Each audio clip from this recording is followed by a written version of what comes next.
요한일서 강의 6번째 시간으로 세상을 사랑하지 말아야 할 이유라는 제목으로 말씀을 보겠습니다. 우리는 태어날 때부터 자연스럽게 세상을 사랑하고 의지하게 되어 있습니다. 왜 세상을 이렇게 자연스럽게 사랑하게 되었을까요? 우리 영혼이 공허해서 그 공허를 채워줄 어떤 눈에 보이는 대상을 의지하는 것이 바로 인간의 자연스러운 그런 모습이기 때문이죠. 우리가 영적인 것을 처음부터 믿고 알고 있었다면 이렇게 세상을 사랑하지 않았을 텐데, 하나님을 믿고 알았어도 여전히 우리 안에 눈에 보이는 것을 의존하고 사랑하게 되어 있습니다. 근데 성경은 이 세상을 사랑하지 말라라고 이야기를 합니다. 그렇다면 왜 세상을 사랑하지 말아야 하나요? 첫 번째로 하나님의 사랑을 누리지 못하기 때문입니다. 15절 상반절입니다. 이 세상이나 세상에 있는 것들을 사랑하지 말라. 이 요한은 특별히 세상이라는 단어를 하나님의 영적 통치와 또 예수 그리스도를 반대하는 이 모든 세상 눈에 보이는 그 영역을 의미하는 단위로 자주 사용합니다. 신약성경 전체에서 세상이라는 단어가 160번 정도가 나오는데 요한이 그 절반 정도를 사용할 정도로 이 요한은 눈에 보이는 이 세상의 영역과 반대되는 보이지 않는 하나님 나라에 대해서 이야기를 하고 싶었던 것이죠.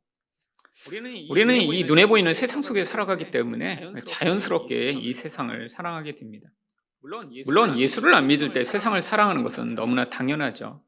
눈에 보이는 어떤 것이 자기를 지켜줄 수 있을 것 같고 또 그것으로 우리는 세상에서 힘을 쌓고 기쁨을 누릴 수 있으니까요. 그런데 문제는 예수를 믿어도 여전히 바로 이 눈에 보이는 것을 의존하던 그 습성에서 우리가 벗어나지 못하고 여전히 그 눈에 보이는 어떤 것 또 그것을 제공할 수 있는 이 세상이 나에게 가장 소중하고 또 가치 있다라고 여겨서 의존하고 좋아하는 마음을 쉽게 버리지 못합니다. 그런데 그러면 어떤 결과가 나타나나요? 15절 하반절입니다. 누구든지 세상을 사랑하면 아버지의 사랑이 그 안에 있지 아니하니. 이거저런 많은 사람들이 오해를 해서 우리가 세상을 사랑하면 하나님이 더 이상 사랑하시지 않는다라고 생각하는 사람이 있습니다. 그런데 이거는 성경의 전체를 알지 못하는 그런 잘못된 해석이죠. 하나님이 우리의 어떤 상황과 모습에 따라 그분이 우리를 향한 사랑을 주셨다가 안 주셨다가 그러나요? 하나님의 사랑을 왜 우리가 무조건적이라고 이야기를 하나요? 우리가 죄인이어도 심지어는 원수 되었을 때도 사랑하셨고 이미 예수 그리스도를 통해 우리에게 완벽한 사랑을 보이셨기 때문에 그 이후에 우리가 세상을 더 사랑한다고 해서 내가 너희를 이제 도저히 더 못 사랑하겠어 라고 하시지 않습니다. 그렇다면 이것은 무슨 의미인가요? 하나님의 사랑을 우리에게 이미 주셨는데 그 사랑이 우리 안에 머물지 못하고 결국 우리 안에서 그 하나님의 사랑을 누리지 못하는 상태를 이야기하는 것입니다. 이 사랑은 관계의 절정을 이야기하는 것이죠. 근데 누군가와 관계를 맺는데 일방적 관계라는 건 있을 수 없습니다. 짝사랑이죠. 하나님은 이미 우리에게 완벽한 사랑을 보이셨는데 그 사랑을 내 마음에서 다 밀어내버리고 다른 사랑으로 가득 채우고 있으면 하나님이 이미 사랑하신 그 사랑조차 우리가 누리지 못하게 되는 것을 의미합니다. 결국 하나님의 사랑을 누리지 못하면 어떻게 되나요? 모든 관계가 다 파괴되어 버리겠죠. 결국 하나님의 사랑이 없는 존재, 하나님과 관계 맺지 못한 존재, 이미 사랑을 받은 존재임에도 불구하고 그들을 누리지 못한다면 어쩌면 성도로서 가장 비참한 인생을 살아야 될지도 모릅니다. 제가 대학교 1학년 때 학교에 들어가서 어떤 한 친구를 사귀었습니다. 저랑 같은 과였는데 둘 다 약간 처음에 들어가서 과에 잘 적응하지 못하다가 둘이 여러 가지로 비슷한 점이 있는 것을 발견해서 아주 친하게 지냈습니다. 교회도 같이 다녔고요. 클래식 음악도 같이 좋아했고 또 여러 가지 관심사가 유사해서 그 친구가 저한테 야, 넌 날 이 소울메이트다라고 얘기를 할 정도로. 그래서 같이 밥도 많이 먹고 같이 시간도 잘 보내고. 그런데 이제 1학년 2학기쯤 돼서 학교에 자주 안 나오는 거예요. 그래서 왜 이렇게 잘 안 나오냐, 수업도 자주 빠지고 그랬더니 요즘 바쁜 일을 한대요. 그러더니 갑자기 2학년 때 돼서 이 친구가 저랑 같은 과를 다녔는데 경영학과로 새로 시험을 봐서 들어간 거예요. 그러니까 1학년 때 학교를 다니면서 여전히 재수를 했고요. 학교를 다니면서 이제 혹시 떨어질지 모르니까 재수를 해서 경영학교로 갔습니다. 원래 되게 똑똑한 친구였어요. 학교에서도 고등학교 때도 뭐 계속 1등을 하던 그런 친구였고. 그래서 이제 재수를 학교 다니면서 했는데도 경영학과로 옮겨서 이제 들어가서 그때부터 이제 많이 멀어졌습니다. 그래서 뭐 과가 다르고 그러니까 약속을 따로 해야지만 만나고 그래서 자주 못 만났어요. 그런데 어느 날 이제 한동안 못 만나다가 제가 우연히 그 친구 꿈을 꿨습니다. 너무 생생한 꿈이라 아침에 일어났는데 이건 그 친구가 너무 오랫동안 못 만났는데 왜 이런 꿈을 꿨지? 라는 생각이 이제 아침에도 계속 들더군요. 어떤 꿈이었냐면 이 친구가 이렇게 바다에 있는 항구에 서 있다가 배를 탔는데 배를 한 곳에 탄 게 아니라 배 두 척이 서 있는데 발을 가운데 두고 그 배 두 척 사이에 이렇게 서 있는데 배가 양쪽으로 출발하기 시작한 거예요. 그러니까 거기서 다리가 막 이렇게 벌어지다가 나중에는 다리가 찢어지면서 물에 빠지는 그런 꿈을 꿨습니다. 그래서 오랜만에 친구한테 전화를 했어요. 야, 너 잘 지내냐? 내가 이렇게 꿈을 꿨는데 너가 배 두 척 사이에 서 있다가 이렇게 발이 찢어져 갖고 물속에 빠지더라. 요즘 무슨 일이 있냐? 그랬더니 그 친구가 이제 경영학과를 가고 워낙 똑똑한 친구라 이제 주식 투자를 했는데 그 당시에 이제 벤처 붐이 막 일고 그러면서 이 친구가 돈을 많이 번 거예요. 그래갖고 대학교 2학년 때부터 뭐 이제 자기 자가용 몰고 다니고 그래갖고 그때가 제가 대학교를 졸업했을 때인가 아직 저는 학교를 다니고 있을 때인가 뭐 이제 그 정도 됐는데 이미 돈을 엄청나게 이제 굴리면서 이 세상 속으로 이제 너무 깊이 빠졌던 거죠. 그래서 이제 솔직하게 얘기하더라고요. 사실은 요즘 내가 돈도 많이 벌고 그래서 예전엔 경험하지 못했던 그런 이제 너무 즐거운 것들을 많이 경험하고 그래서 사실은 교회를 안 다닌 지 꽤 됐다고. 아버님도 장로님이고 뭐 굉장히 열심인 집안의 이제 아들이었는데 그래서 저랑도 잘 맞는다고 생각했고 신앙적으로도 그런다고 생각했는데 어느 순간인가 너무 돈을 많이 벌고 그러다가 이제는 하나님 계신지도 모르겠고 유일한 자기 목표는 한 100억을 버는 거래요. 100억을. 그래서 제가 야 그러면 되냐? 너 그렇게 옛날에 하나님 사랑한다고 하고 뭐 정말 나중에 돈을 벌어서도 내가 하나님을 위해 이렇게 하고 싶어라고 잊어먹었냐? 그랬더니 내가 언제 그랬냐? 언제? 그래서 제가 굉장히 마음이 아팠습니다. 굉장히. 이렇게 참 똑똑하고 좋은 친구고 신앙도 있는 친구인데 저렇게 젊어서 주식으로 돈 벌었다고 저렇게 되다니. 근데 그러고 나서 이제 또 연락이 끊어졌는데 몇 년 후에 그 친구가 저한테 전화가 온 거예요. 유승아, 한번 만나자. 그래서 그 친구를 따로 만났습니다. 그랬더니 고 어간세에 이제 돈을 막 벌기 시작하니까 그 아버지가 퇴직을 하시면서 퇴직금과 또 친척들 돈을 엄청나게 모아갖고 이제 이 친구한테 돈을 엄청나게 많이 이제 몰아준 것입니다. 그래갖고 뭐 그 당시 돈으로 뭐 아파트를 뭐 수십 채 살 정도의 돈을 이제 아는 사람 돈을 다 끌어모아 이제 개인이 그렇게 계속 투자를 잘해와서 그동안 돈을 많이 벌었으니까 사람들이 이제 자금만 많으면 엄청나게 이제 돌려준다는 생각으로 몰빵을 했는데 그걸 다 돈을 잃어먹고 지금 도망 다니고 있다라고 하더라고요. 그래서 참 그 친구가 너무 영적으로 뿐 아니라 뭐 완전히 막 무너진 상태로 도망 다니고 그래서 제가 밥을 사주면서 옛날에 내가 너한테 전화했었잖냐. 그랬더니 그 당시는 너무 이 돈 버는 게 좋고 막 돈이 벌리고 사람들도 다 막 자신을 주신 왕이라고 부르고 막 그래갖고 네 얘기가 무슨 얘기인지 전혀 알아듣지 못했는데 이제야 깨닫겠다고 이제야. 그리고 이제 자기가 그 자리에 있었으면 정말 다시는 하나님을 기억도 못할 텐데 요즘은 이제 다시 예배도 드리기 시작하고 하나님을 찾기 시작한다라고 이야기를 하더라고요. 사실 물론 인생 가운데 뭐 세상에서 부자 되고 그 친구가 원하는 대로 정말 100억을 벌어 자기 떵떵거리고 살고 싶다라고 하던 아마 그 모든 것들이 이루어졌으면 아마 오히려 더 그 친구는 더 비참한 인생을 살았을 것 같습니다.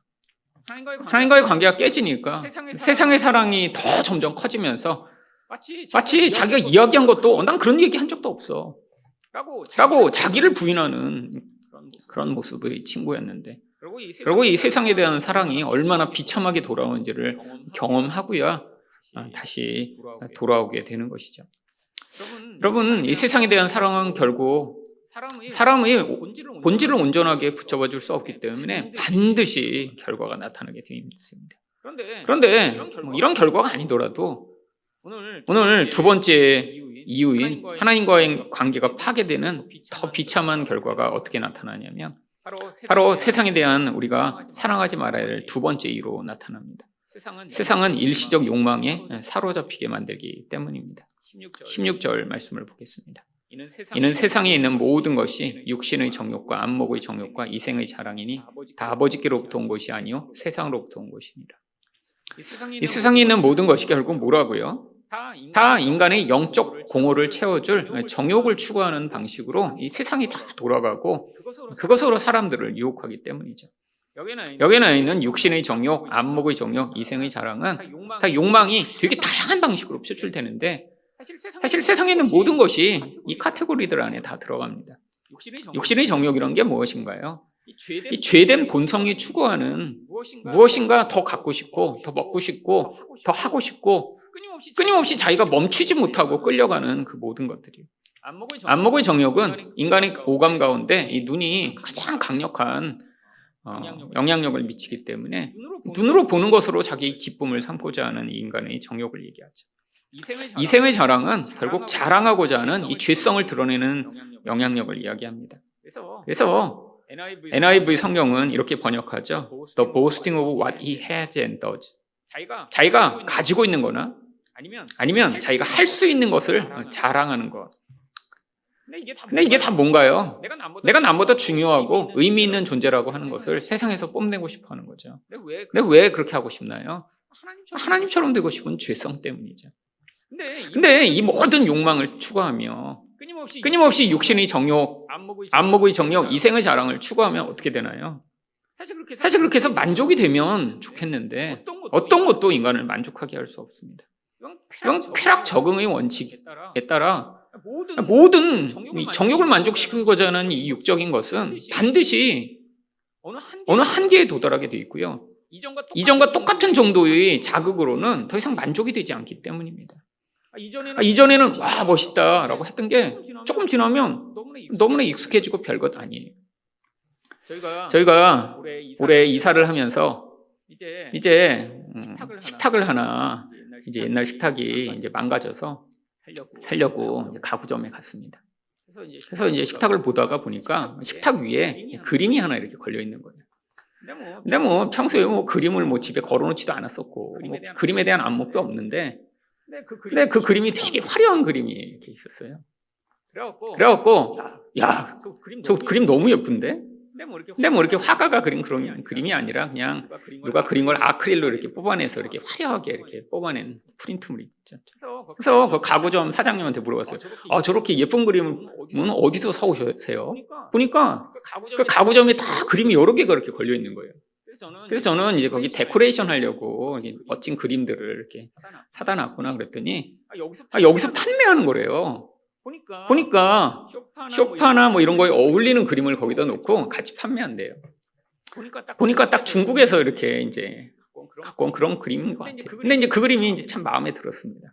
그래서 야, 우리도 이제 이사 가서 집에다 저 그림 좀 놓으면 어떨까? 그래서 얼마냐고 물어보니까 그 식탁 가격 그냥 원래 하려던 가격에 포함해서 그냥 주겠대요. 그거 깎지 않고 그냥 사면. 그러고 이제 보니까 그 정도 원래 깎으면 다 이렇게 높이 불렀다가 이제 깎아줄 거였는데 그림을 산다니까 이제 그걸 그러면 이제 깎지 않고 주겠다 그래서 이제 그림을 사왔습니다. 처음에 갖다 이제 붙여놨더니 되게 멋있어요. 집에. 원래 그림도 없던 그냥 벽만 있던데. 그래서 야, 그림 참 멋있다.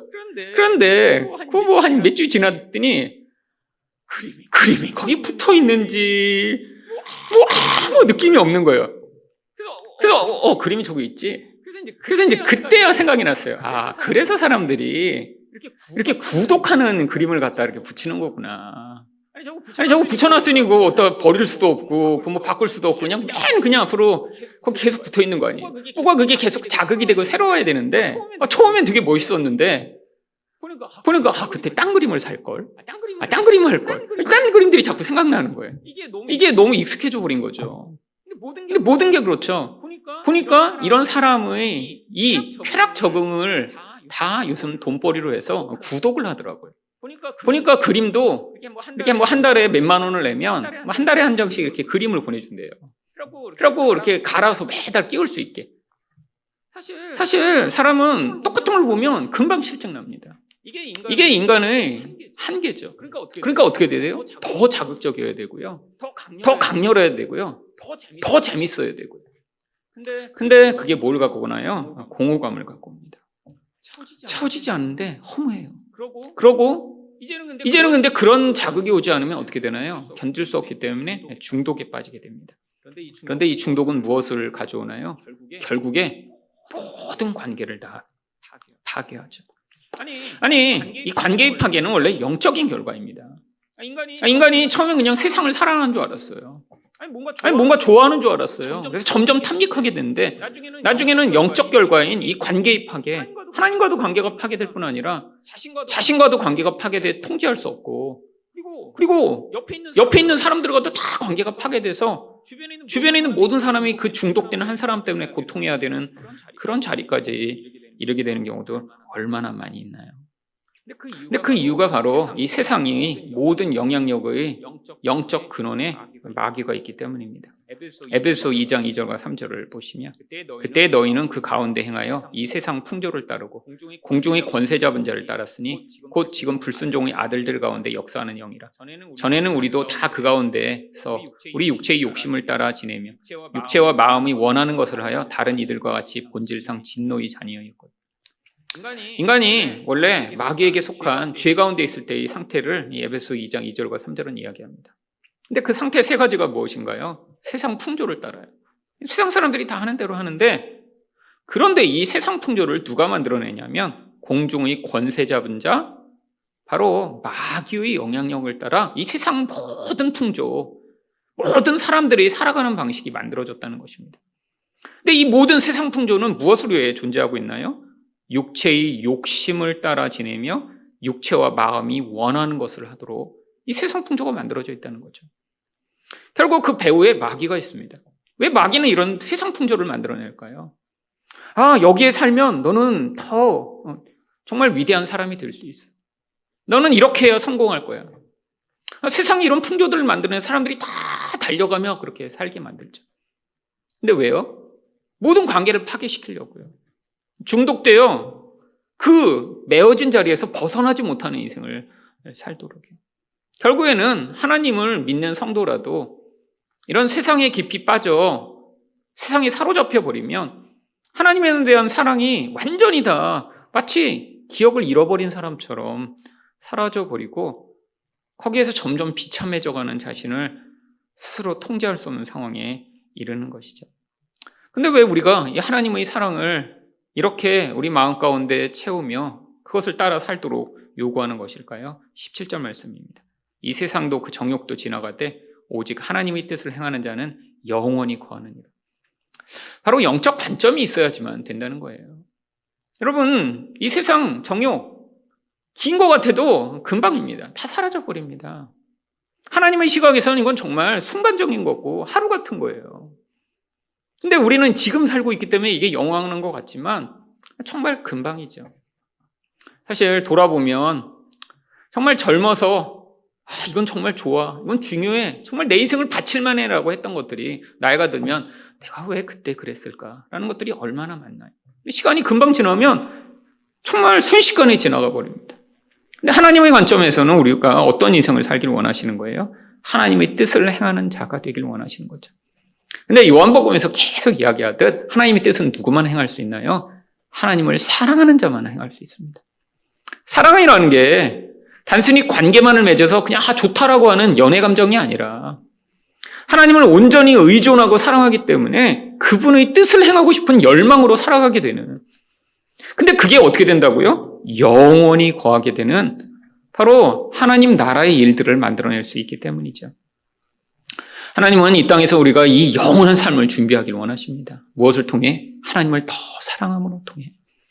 우리 안에 이 세상에 대한 사랑이 점점 커져가고 있다면 바로 다시 하나님에 대한 사랑이 우리 안에서 이 세상에 대한 사랑을 밀어내고 영원한 일들을 위해 하나님의 뜻을 행하는 자가 되길 위해 기도하셔야 될 것입니다.